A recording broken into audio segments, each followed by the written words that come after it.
posibilidad ng tagumpay o kabiguan, ng ligaya o lungkot. Kaya marapat lamang na tanggapin si Jesus bilang tagapagligtas at Panginoon. At matapos yun ay panariwain ang katapatan at paglapit sa Kanya bawat araw o day by day. Ang day by day ay naglalayong umalalay sa pang-araw-araw na pamumuhay. Narito po si Kuya Ed Lapis sa mensaheng pinamagatang What a Father Can Do.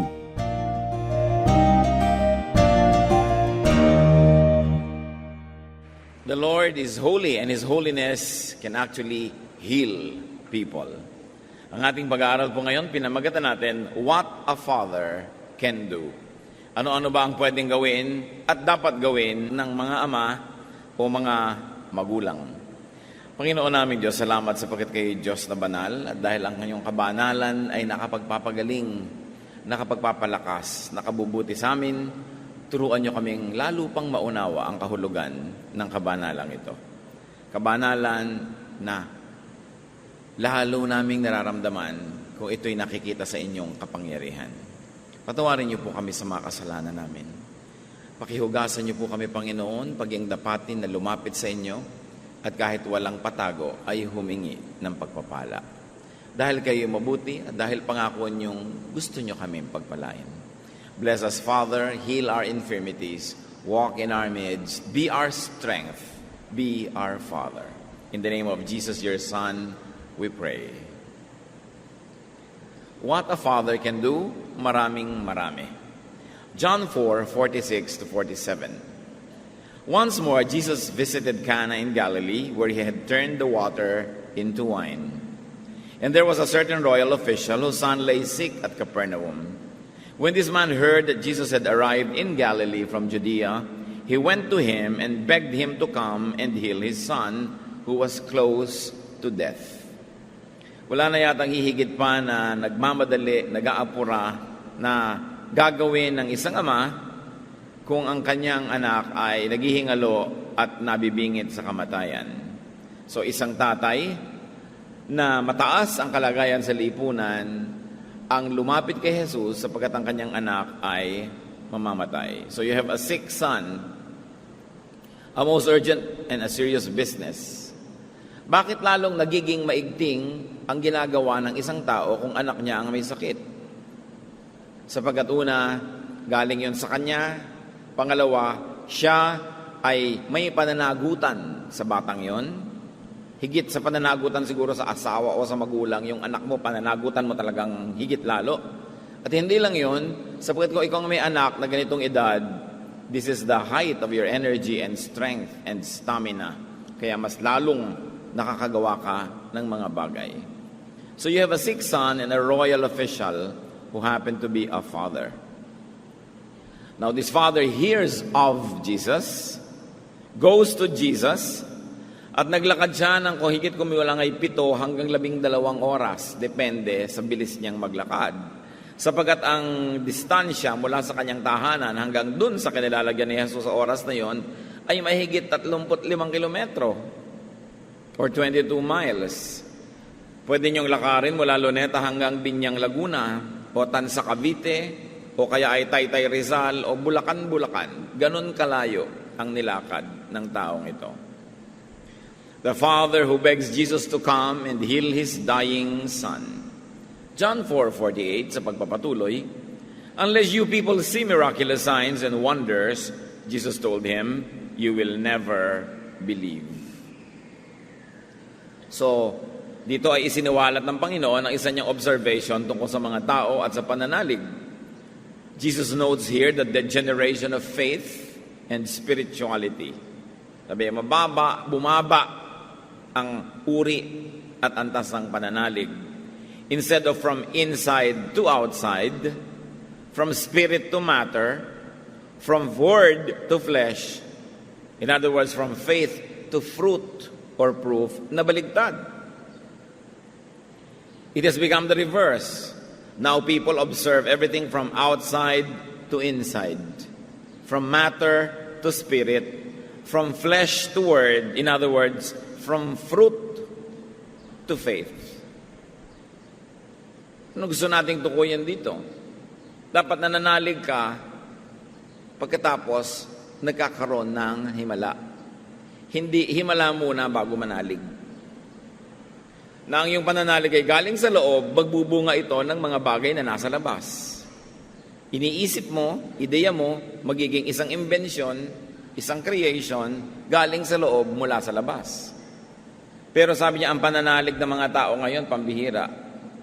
Galing sa labas, kailangan makakita muna bago isa loob o bago maunawa. Naging to see is to believe. Instead of to believe is to see. Sabi ko, hindi kayo makakakita ng mga himala, hindi kayo maniniwala ng lubos.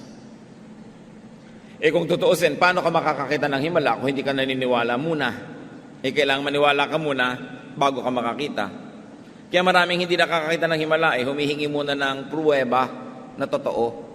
Samantalang dapat ka munang manalig ng ganap para may mangyari at lumabas yung pruweba.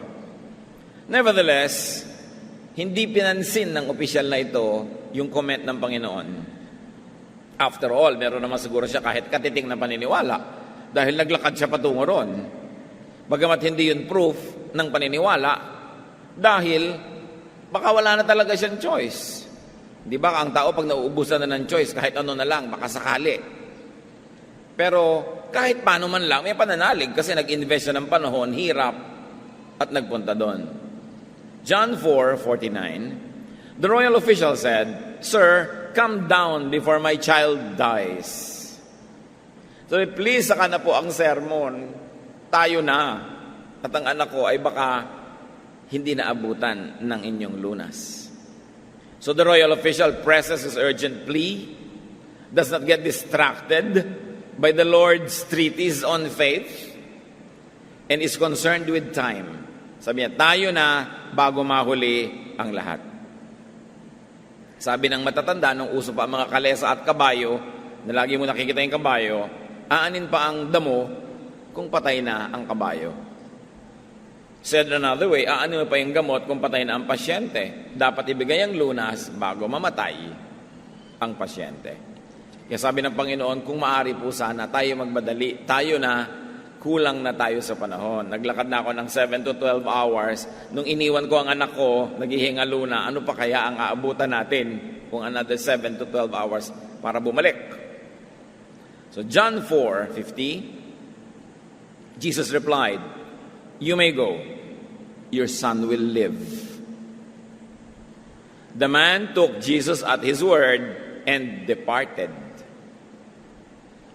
Una, nabalitaan niya si Jesus. May nadinig siya tungkol kay Jesus, pero iba na ngayon. Narinig niya diretso si Jesus.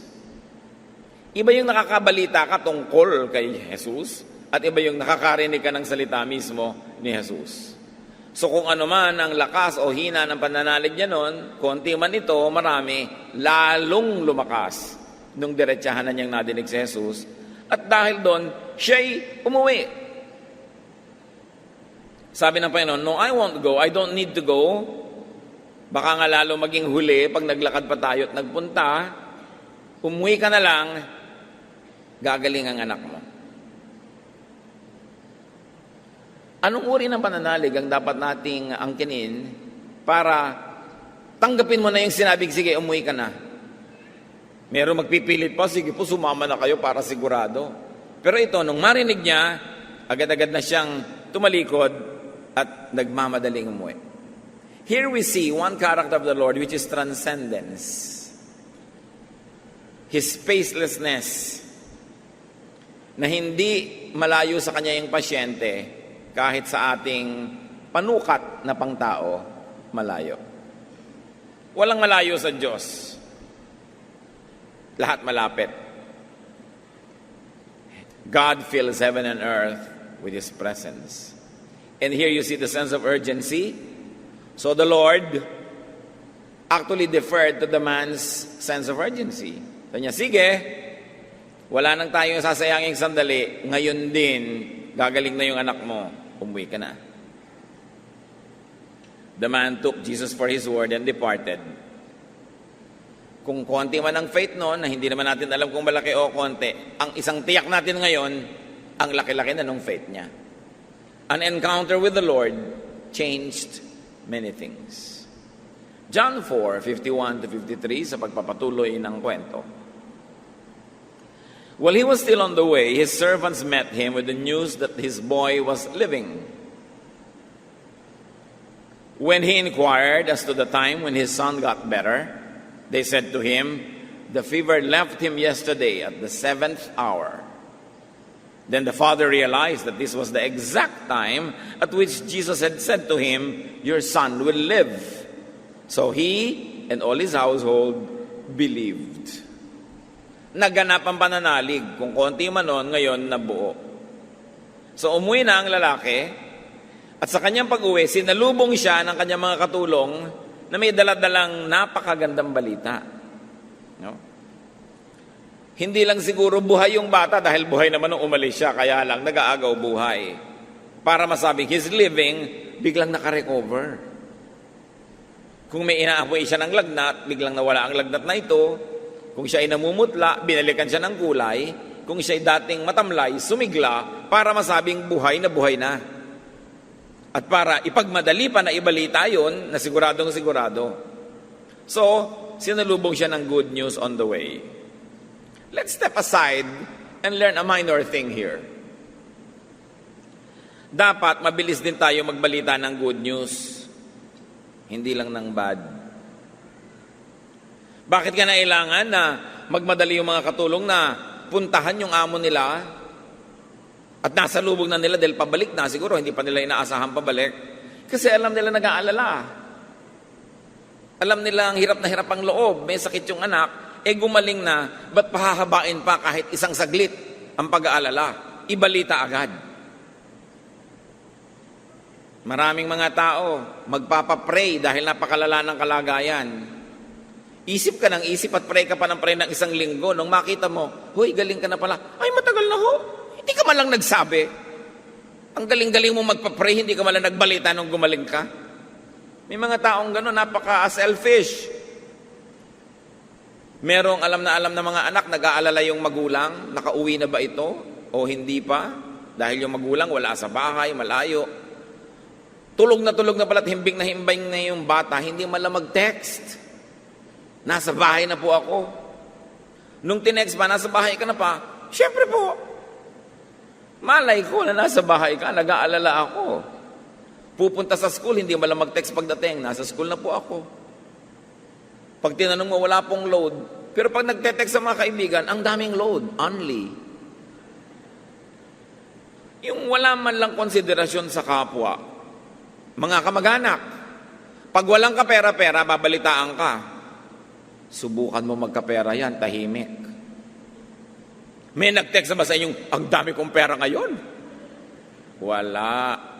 Pero pag walang-wala ako ngayon, meron ka ba? Text ng text, doble pa ang dating ng text. Pag bad news, balita ng balita. Pag good, tahimik. Sabi tuloy ng iba, well, no news means good news. Kumusta na kaya ang mga kamag-anak natin? Siguro matataba at mga busog ng busog. Hindi natin mabalitaan Kung nagdarahop yan at mga gutom, andyan ang balita sigurado. So mga kapatid, dapat tayong mabait. Yung mga taong nag-aalala, nag-iisip, nananalangin para sa atin, babalitaan natin lalo't good news. Bakit gusto natin ipamalita ang bad news para tayo kaawaan, tulungan, bigyan? Bakit ayaw natin ibalita ang good news? Baka tayo hingan. O baka itigil ang pagbibigay. Merong nagbibigay sa'yo dahil nagdarahop ka, nagkapera ka na pala, hindi mo pa ibinabalita para patuloy ka pa rin bigyan. This is grabbing selfishness. So nakita natin yung kwento, magandang leksyon, pag may magandang balita, ibalita agad para matigil na ang pag-aalala at magkaroon naman ng pagsasaya yung ating kapwa. Ngayon, ibalik natin sa kwento. Sabi nung amo, anong oras gumaling ang anak ko?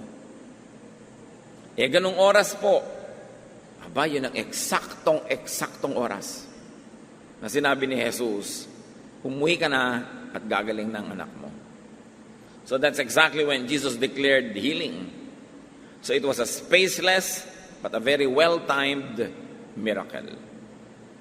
He and his household believed. Tapos ang kwento, ano ngayon sa atin?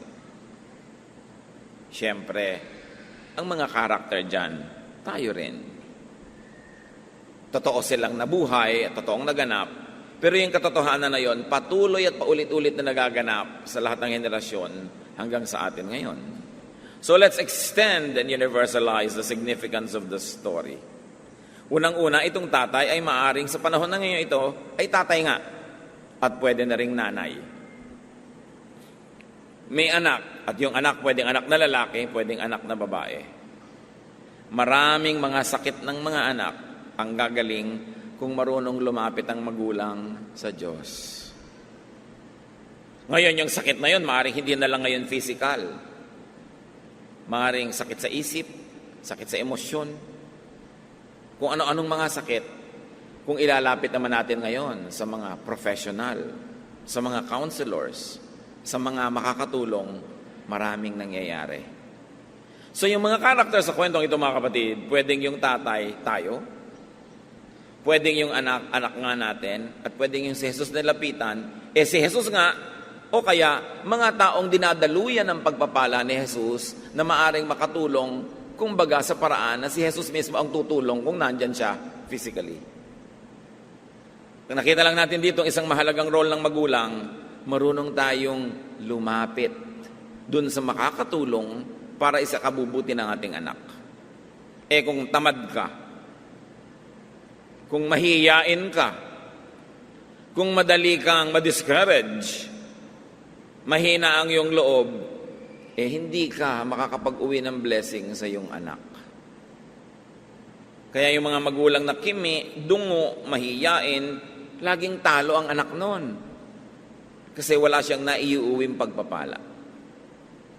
This father could be an elder now or a superior. Maaaring isa kang manager, ikaw na ngayon yung father. May anak ka, sino? Mga employees mo.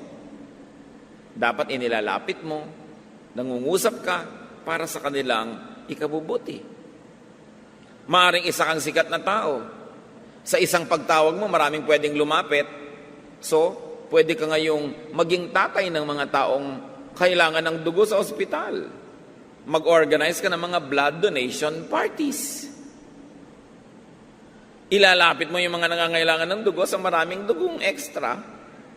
Hihingin mo yung dugo nila, dadalhin mo dito sa pasyente, volunteer ka ng Red Cross, whatever, para ka na rin yung tatay na yun.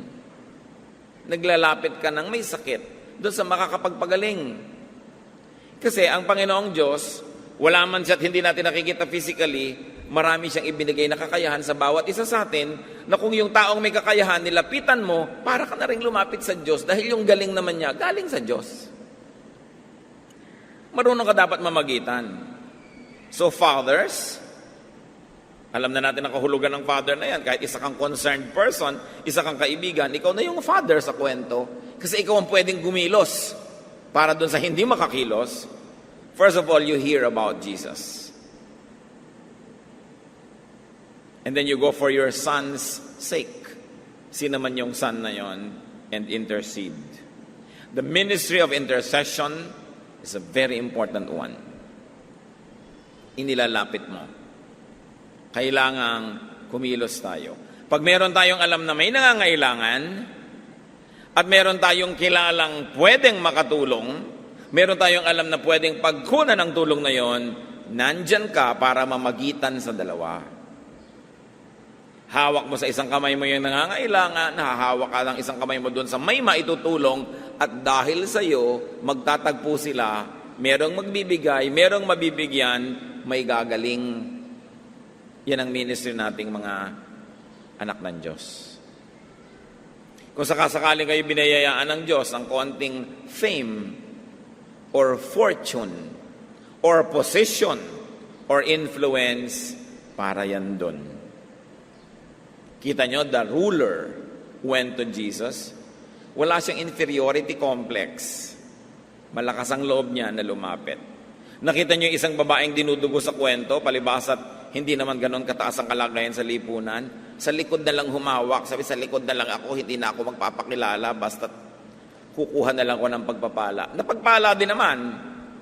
Pero hindi pinayagan ng Diyos na gano'n na lang. Sinong humipo sa akin? Sinong gumaling? Magpakilala ka dito. Kasi gusto ng Diyos, hayag ang iyong pananalig. Hindi lihim. Ang gusto lang niyang lihim, yung pagbibigay natin. Pero yung pananalig na pwedeng makapagpalakas ng loob sa iba at tularan ng iba, dapat nakikita, nadidinig. So what do we do like the Father? Stand in the gap. We stand in between. Intercede. Beg if needed for someone who needs.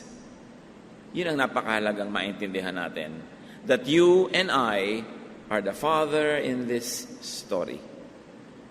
Meron tayong laging magagawa. Kaya kung kayo ay merong kapangyarihan, merong kakayanan, bigyan nyo ng mas malawak na katuturan yan.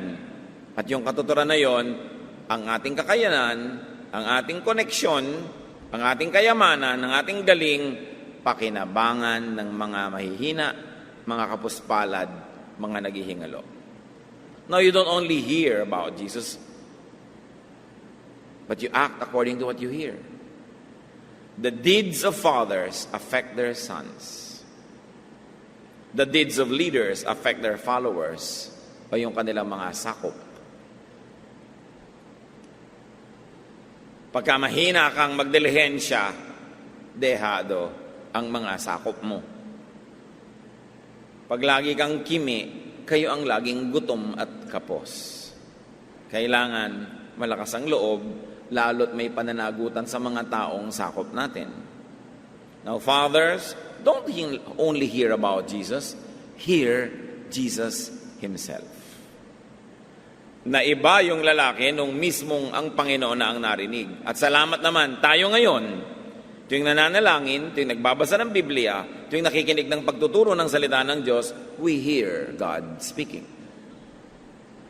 Siyempre, nililinis din natin at sinasala yung nadidinig. Kasi kung may teacher, kung may preacher, may dagdag the point of view niya, yung mga sinasabi niya, marunong ka dapat maghiwalay nung ito yung sabi ng Diyos, ito naman yung sabi ng preacher na sabi ng Diyos, at ito naman yung sabi ng preacher na pakahulugan niya sa sinabi ng Diyos. Sinasala mo rin. Pero ang mahalaga, naririnig mo mismo ang salita ng Diyos. So listen to Jesus and listen to His prescription, His teaching, His ministration, and commands. John 5:24. I tell you the truth, whoever hears my word and believes Him who sent me has eternal life and will not be condemned. He has crossed over from death to life. In a physical sense, this happened to the son of this ruler. Siya ay nakaratay, naghihingalo, mamamatay, pero nabuhay, naitawid mula sa kamatayan na napipinto tungo sa sigla muli ng buhay. Siyempre, John 5:24, spiritual ang kahulugan. Pero bagay na bagay din sa physical realities. Tulad ng sa kwentong ating tinunghayan. Namamatay physically, nabuhay physically dahil nakarinig ng salita ni Jesus. Paano nakarinig yung anak? Nakarinig yung tatay para na rin nakarinig yung anak. So, ganun ka, manager ka ng kumpanya, may mataas kang posisyon, nakarinig ka ng salita ng Diyos, dahil sinunod mo yon, pinairal mo yon, daig pa ng mga sakop mong nakarinig din. Dahil sa iyong impluensya at kapangyarihan, narating sila nung kapangyarihan ng salita ng Diyos through you. We are all priests. Lahat ng taong merong Kristo sa kanilang puso, para tayong mga priests na namamagitan mula sa Diyos tungo sa mga taong malapit sa atin. Kaya hindi natin dapat nililimot yung ating priestly ministrations. Hindi lang special people ang mga priest. Lahat ng may Kristo sa puso, pwedeng daluyan ang pagpapala tungo sa mga kahit na mga wala si Kristo sa kanilang puso. Pero dahil sa inyo. Kaya sinasabi din nga sa Corinthians, even if you had an unbelieving husband, the unbelieving husband can be blessed through the believing wife. So, ganun din yung unbelieving wife through the believing husband. The unbelieving son or daughter to the believing parent. The unbelieving parent through the son or daughter. So pag tayo may pananalig, marami tayong mission field. Dahil tayo ay pwedeng-pwede at gustong-gustong daluyan ang pagpapala ng Diyos patungo sa kanila. Nakita nyo yung isang opisyal ng preso. Noong ang mga anak ng Diyos ay pinaghimalaan at nakakilala sa preso itong bantay, sabi niya, ano pong dapat kong gawin para maligtas? At ang sabi ng mga anak ng Diyos sa kanya, Acts 16:31, believe in the Lord Jesus and you will be saved, you and your household. Di lang ikaw, pati sambahayan mo. Hindi naman magic na nung naniwala siya, naniwala bigla yung malalayong kamag-anak. Dinala niya kasi sa bahay niya yung mga disipulo. Nakapagturo din doon, nadinig din ang mensahe, nanalig ang buong sambahayan. Hindi sapat, mga kapatid, na nakikinig tayo ng salita ng Diyos. Dapat dalhin natin ito sa mga mahal natin sa buhay. Dapat dalhin din natin yung mga mahal natin sa buhay sa Diyos. Sa mga makadiyos na mga gawain para sila man makarinig. Kasi kung nakakarinig sila through us, end user na sila. Pero kung sila ay nakarinig directly from the mouth of the Lord, sila ngayon na magiging tulay para iba nilang kilala na hindi nyo kilala, marating din ang salita ng Diyos. Dadami. At ang maganda sa pagpapala ng Diyos, habang dumadami ang kumakain, lalong dumadami ang ipapakain, hindi na uubos, kaya wala tayong dahilan para ipagdamot at sarilinin. Habang merong willing kumain, may ipapakain ng Diyos. So pag may nagugutom na spiritually, sinong may kasalanan? Di tayo, kasi hindi natin dinadala sa hapagkainan ng Panginoon. So fathers, hear Jesus. Then let your sons hear Jesus through you. Napakalaki na pwede nating maging epekto sa ating mga anak. So people of responsibility and people of power, be careful about what you hear and who you hear. Because eventually, you're going to bring that message to your sons or daughters, to people under your influence. Mabuti na lang, ang lalaking ito ay kay Jesus lumapit. Si Jesus ang nadala sa kanyang sambahayan. Kung lumapit ito kay Satanas, alam na natin kung sinong dadalhin niya sa kanyang sambahayan.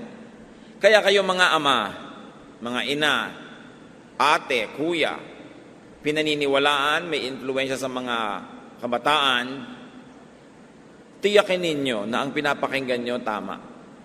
Tiyakin ninyo na ang sinusunod at pinupuntahan nyo mahusay. Kasi yun ang iuuwi nyo sa inyong bahay, whether you are conscious or not. Tuwing umuwi tayo, meron tayong uwi-uwi. Anong madalas na uwi natin at tiyak na uwi natin? Dumi sa swelas ng ating sapatos o tsinelas. Kaya mabuti pa yung mga Pilipino nung unang panahon iniiwan ng mga sapin sa paa sa hagdanan o sa pinto. Ngayon kasi baka tangayin ng ibang dumadaan, no? Ay, hindi mo na maiwan-iwan, di bit-bitin mo, bakit dala-dala yung sapatos hanggang kwarto, di yung mga dura, dumi at mga kung ano-anong kalat sa kalyang tinapakan nyo, dala nyo hanggang kwarto nyo. Think that way. Physical na dumi yung pinag-uusapan natin. Yung spiritual. Yung mga nadidinig natin, mga maaanghang na mga biruan, mga malalansang usapan, yung mga nalalaman nating mga marurumi, nakikita natin ginagawa, di nyo man sadyain, uwi-uwi nyo rin yun. At naapektuhan ang inyong tahanan. Kaya yung mga taksil sa asawa, na nakikipagtalik kung kani-kanino, uwi-uwi ninyo ang herpes. Uwi-uwi ninyo ang syphilis. Uwi-uwi ninyo ang sari-saring sakit sa inyong matapat na asawa. Dahil yung mga basurang nakukuha nyo sa labas, itinatambak nyo sa inyong tahanan. Dapat tayong responsable. Anong pinapakinggan ko, anong kinukuha ko. Kahit ng mga damo na amorseko, naglalakad ka lang, kumakapit sa pantalon mo, dala mo kahit saan. So pinipili mo kung saan ka lumalakad. Anong sabi ng Psalm 1? Yung mga makadiyos, they walk not in the counsel of the wicked. They don't stand in the way of sinners or sit in the seat of mockers. Lalo tayong may mga pananagutan sa buhay. Especially yung mga ama, ang example dito. So huwag na natin gawing symbolic, literal na. Mga ama, tiyakin nyo na doon kayo nagpupunta sa tama, doon kayo nakikinig sa tama. Dahil ang pinupuntahan nyo at pinapakinggan nyo, makakabuhay o makakapatay sa inyo mga anak. Malaki ang pananagutan ng mga may impluensya. So, fathers, have faith in Jesus. It's one of the best things you can do in life. Because your faith can benefit your son, your family, everyone under you. And better take Jesus for his word. The words of God, the words of Jesus in the Bible can be relied upon. Kahit na ang sinasabi ng Panginoon o ng Ama sa Langit ay labag at taliwa sa ating personal opinion. Nung minsan sila Pedro, magdamag ng isda, walang nahuli ni isang dulong. Umuwi na sila, naglilinisan ng lambat, umaga na, hindi na pwedeng mangisda, pagod na sila. Sabihin ba naman ng Panginoon sa kanila, bumalik kayo dun sa malalim na bahagi ng laot at ihulog niyo muli ang inyong mga lambat. Mga lambat na linis na, dudumihan mo uli. Babalik ka pa ang liwaliwanag na ng araw. Sinong nangingisda sa ganung oras? Luke 5:5, Simon answered, Master, we've worked hard all night and haven't caught anything. But because you say so, I will let down the nets. Sabi, pambihira naman, karpentero naman kayo, kami yung mangingisda. Ano't pinapayuhan kami tungkol sa pangingisda? Lahat ng common sense namin tells us wala na kaming mahuhuli. Pero dahil kayo po ang may sabi, gagawin namin. Mahalaga yun dahil kung sino yung may sabi, nananalig ka. At ginawa yun nila Pedro, halos mapunit ang mga lambat nila sa dami ng isdang nahuli. Napuno ang kanilang bangka na halos ikalubog nito. Yun ang napala nila. Sa pagsunod, sa biglang dinig ay parang walang sense na sinasabi ng Panginoon. When our common sense collides with godly sense, alam naman natin kung kaninong sense ang dapat manaig. Sumunod ka na lang. Total, hindi naman ikaw ang lumikha ng mundo. Total, hindi mo kaya magpaulan o magpatigil ng ulan. Sumunod ka doon sa lumikha ng mundo, sa nagpapaulan at sa nagpapatigil nito. John 6:68, Simon Peter said to Jesus, You have the words of eternal life. Sa inyo yan, ang inyong salita, ang ikinakabuhay. So ako'y makikinig. So fathers, obey Jesus. Even sometimes, your reason tells you that there are better ways. Fathers who obey Jesus can save their sons, can lead their households to blessings. So be a father to someone. What sickness could be afflicting your son? Meron ba kayong anak? Literally, anak. O meron bang taong sa inyo umaasa, sa inyo nakasandal, na may sakit? Ano yung sakit? Physical? Mental? Spiritual? Emotional? Ilapit nyo kay Jesus. Hindi nyo kailangan maglakad na 12 oras. God is only a prayer away. Ilapit. At ilapit agad, hindi yung last resort. Wala na tayo magagawa, magdasal na lang tayo. Parang huli na resort yan. Ilapit kay Jesus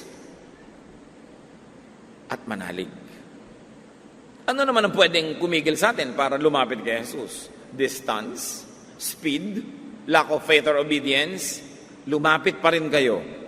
Nakita niyo yung lalaki, natural, hindi malaking-malaki yung pananalig kasi na-rebuke ni Lord Pero lumapit pa rin kahit konti yung pananalig. At dahil lumapit, lumaki ang pananalig. Kahit kaprasong faith, sabi nga ni Lord, kahit kasing liit yan ng ulo ng aspile, ng buto ng mustasa, maraming magagawa ang little faith. Kaya work on whatever faith we have. At para lalong lumaki yan, kailangan i-exercise. Ngayon, mga kapatid, be somebody's son Nakita nyo, nag-benefit yung bata dahil siya anak ng kanyang tatay. So kung kayo'y anak, magpakaanak kayo. Lumagay kayo sa lugar bilang anak. At nang sa ganun, kahit 12 oras, ipaglakad kayo ng tatay nyo kahit paluhod. Kasi isa kayong anak na karapat dapat ilapit. Padaliin niyo naman sa inyong mga magulang na kayo'y mahalin. Kasi kahit naman hindi kayo kamahal-mahal, mamahalin kayo ng magulang nyo kasi magulang yan eh. Pero hindi ba mas masarap yung madali at masarap kang mahalin kaysa mahirap? So magpakaanak ka. At hindi lang yun mga kapatid. Magpakaanak tayo sa maraming tao. Yung nagbibigay ka ng galang, nagsasubmit ka kung boss mo yan, nagbibigay ka ng respeto, kahit hindi mo kaano-ano, at makikita mo pag nangangailangan ka, magpapakamagulang sila sa'yo.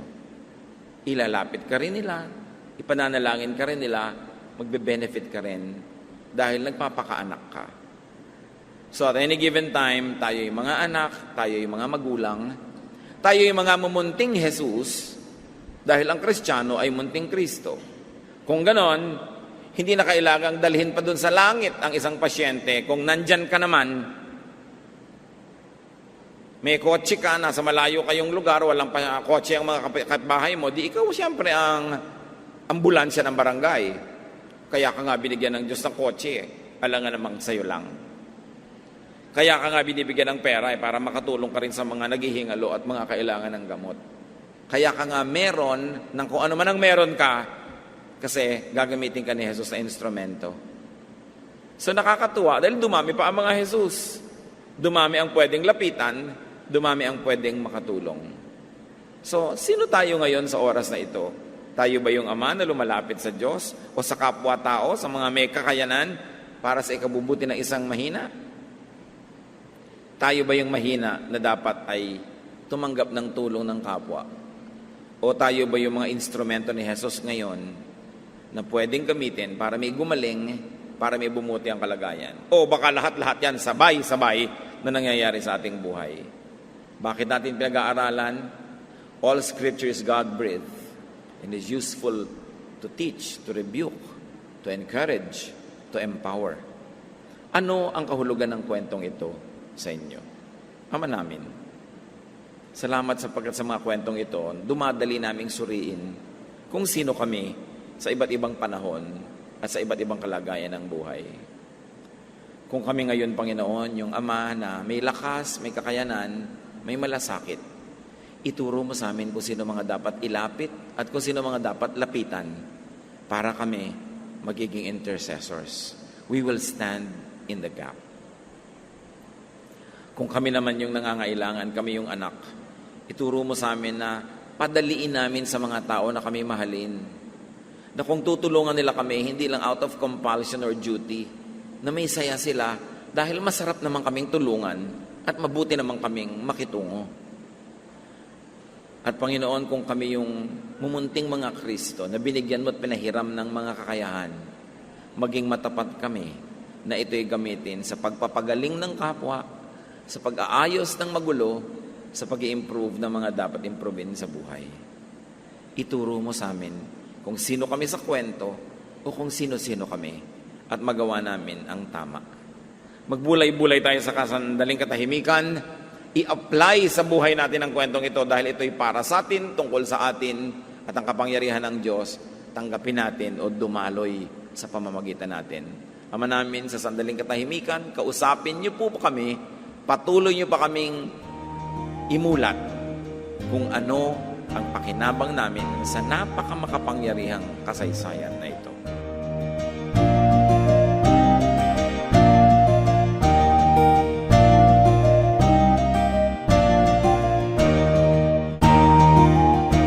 Ang katatapos pong mensahe ni Kuya Ed Lapis ay pinamagatang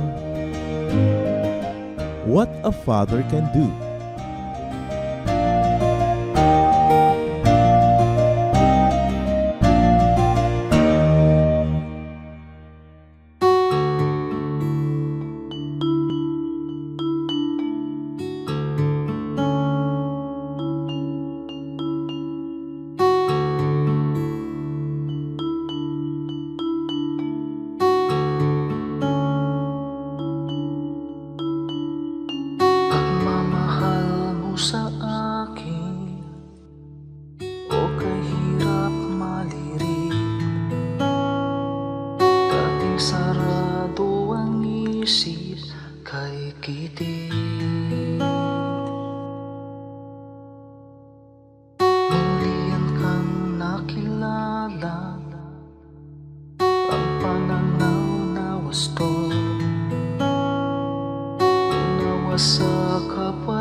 nais mo.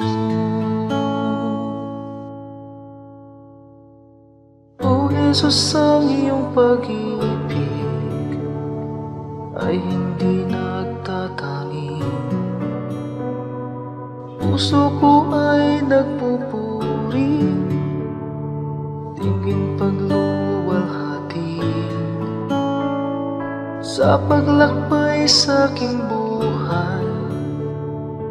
Di na nga maliligaw, puso ko man maging isip, tikip lagi ng pag-ibig.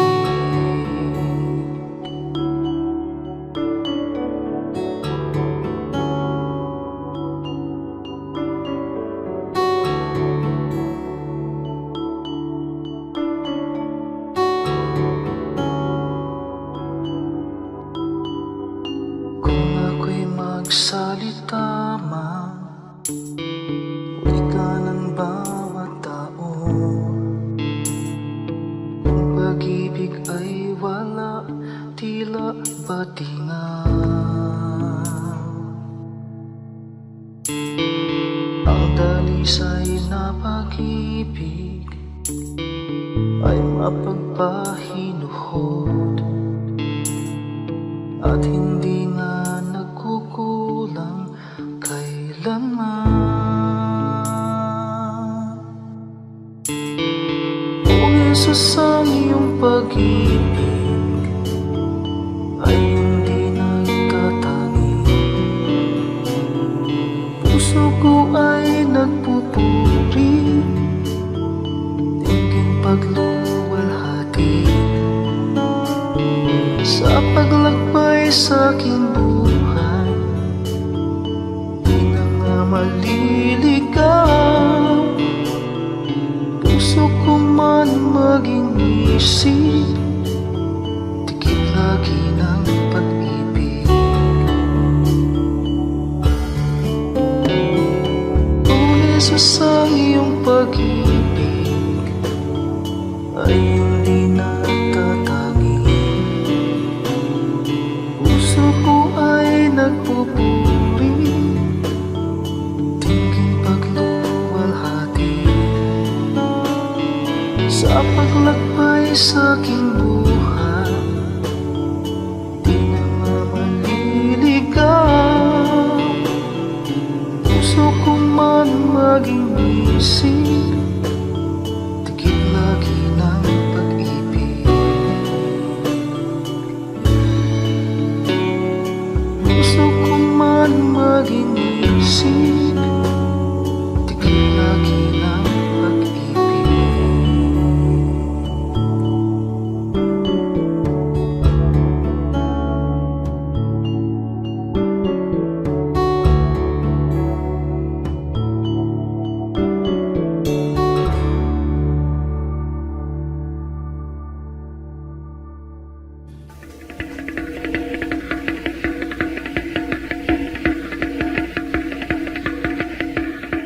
Maraming kasaysayan ang musika ng ating bayan at pawang lahat yon ay mga hiyas ng ating lahi.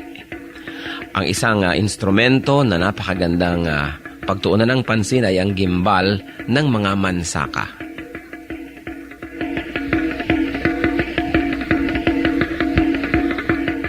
Ang gimbal ay isang magkabilaang tambol na matatagpuan sa hilaga at silangang bahagi ng Davao sa grupo ng mga mansaka.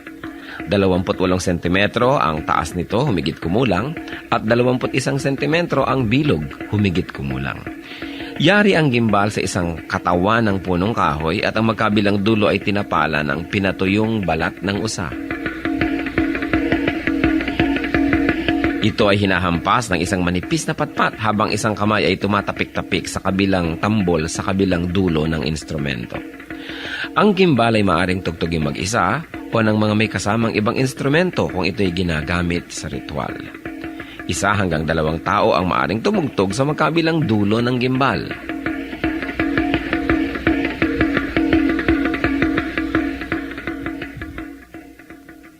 Kadalasan, ang gimbal ay tinutugtog bilang saliw sa sayaw na ang karaniway kung ano-ano ang pangalan ng tugtugin ay siya ring pangalan ng sayaw.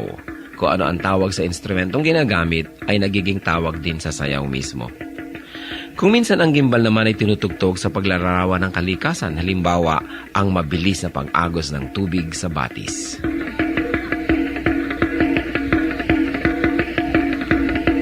Ang gimbal o kimbao, instrumento ng mga mansaka.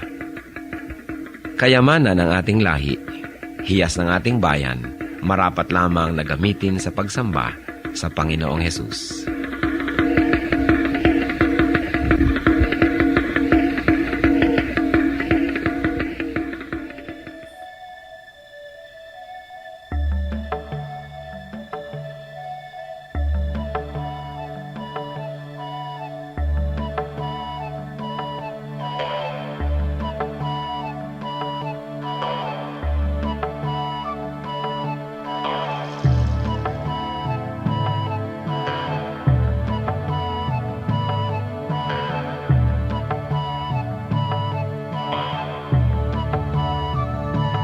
Sa pagsikat ng araw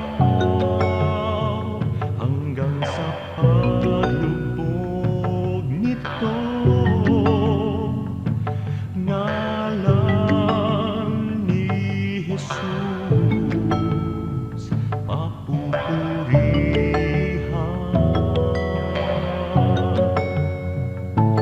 Sa pagsikat ng araw hanggang sa paglubog nito, ngalan ni Jesus papupurihan.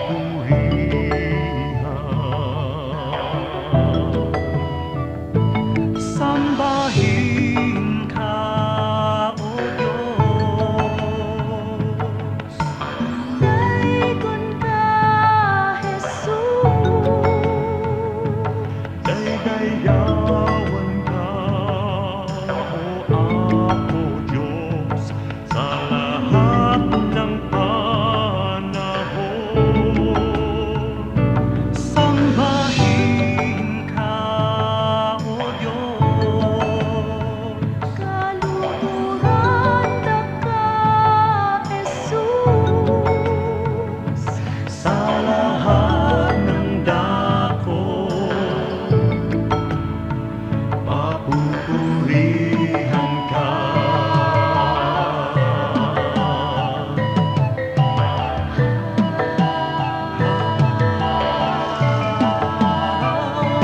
Sa pagsikat ng araw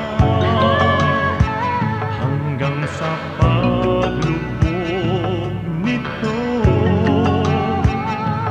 ngalan ni Jesus papupurihan.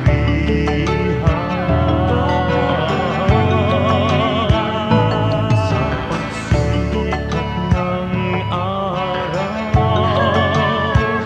hanggang sa paglubog nito, ngalan ni Jesus papupurihan.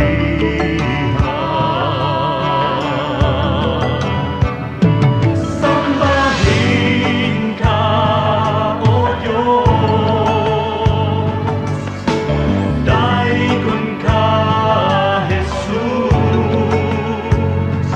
Daydayawan ka, O Apo Diyos, sa lahat ng panahon. Sambahin ka, O Diyos. Kaluhuran ka, Jesus. Sa lahat ng dako, papupurihan ka.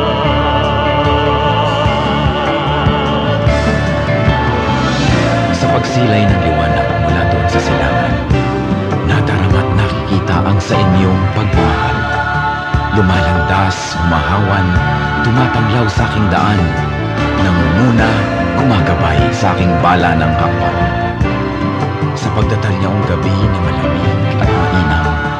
akin namang nalalasap ang inyong kapayapaan. Pati ningning ng bituin at liwanag niyang buwan ay banayad kaya dulot ay madlang kapahingahan. Sa gabi man o sa araw, sa dilim man o liwanag, kayo ay aking kapiling sa lahat ng kalagayan. Ako'y hindi natitiis, ako'y hindi iniiwan, kaya lubos na papuri ang sa inyo'y aking alay. Sambahin ka,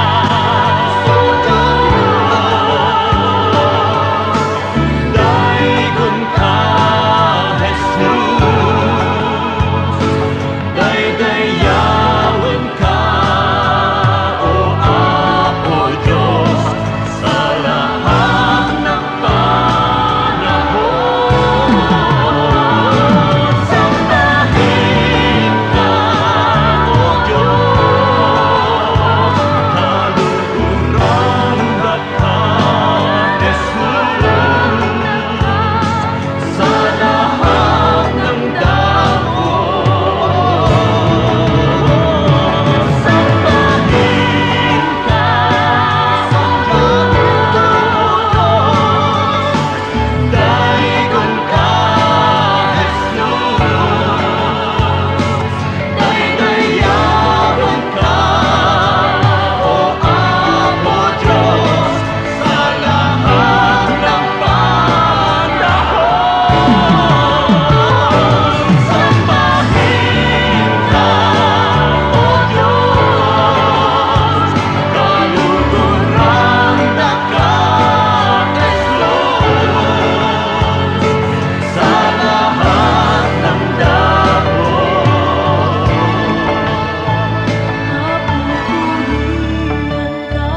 Mapupurihan ka. Papurihan ka, Daigon ka, Jesus. daydayawan ka, Kaluhuran ka. sambahin ka, O Diyos. Mapupurihan ka.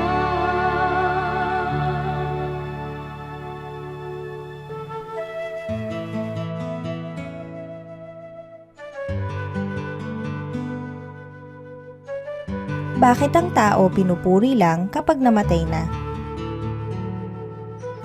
Hindi ako sang-ayon na sa Pilipino pag namatay lang pinupuri. Sa Western culture, na-eulogize yung namatay, doon aalalahanin lahat yung kabutihan niya. Pero sa Pilipino, habang buhay pa. Sa mga dupluhan sa Bulacan, pinupuri ang babae habang nandiyan pa siya. Sa mga balagtasan, pinupuri ang kung sino mang dapat purihin.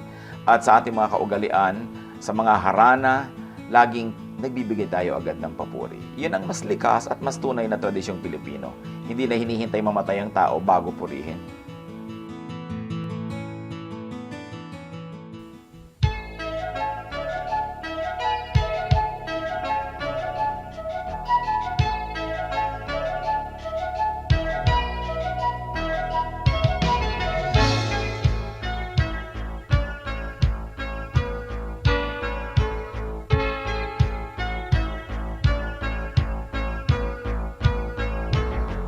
Ang nais mo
Oras na po para pansamantalang magpaalam ang programang Day by Day. Tayo po'y magsama-sama tuwing ika-6 hanggang ika-7 ng umaga, araw-araw. Magandang umaga po at mabuhay ang Panginoong Hesus!